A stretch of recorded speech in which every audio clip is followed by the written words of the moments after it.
पनवेल, नवी मुंबई, रायगड परिसरातील बातम्या पाहण्यासाठी आमच्या मी साक्षीदार या यूट्यूब चॅनलला सबस्क्राईब करा।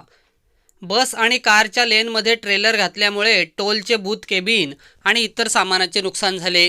3 लाख रुपयांचे नुकसान झाल्याप्रकरणी ट्रेलर चालक अब्दुल तालीम अब्दुल कादिर राहणार उत्तर प्रदेश याच्या विरोधात खारघर पोलीस ठाण्यात 28 नोव्हेंबर रोजी गुन्हा दाखल करण्यात आला।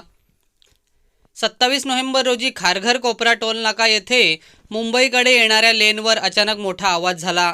यावेळी पुण्याकडून मुंबईकडे येणाऱ्या लेन क्रमांक 9 वर ट्रेलर क्रमांक MS01 EU 5922 या सफेद रंगाच्या ट्रेलर चालकाने त्याचे वाहन कार आणि बस लेनमध्ये घुसवले आणि टोल नाकावरील बूथ केबिन क्रमांक 10 जमिनीपासून उखडले।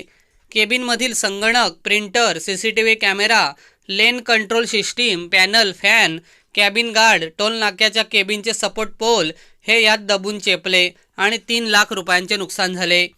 या अपघाताप्रकरणी ट्रेलर चालकाविरोधात खारघर पोलीस ठाण्यात गुन्हा दाखल करण्यात आला असून पोलीस अधिक तपास करत आहेत।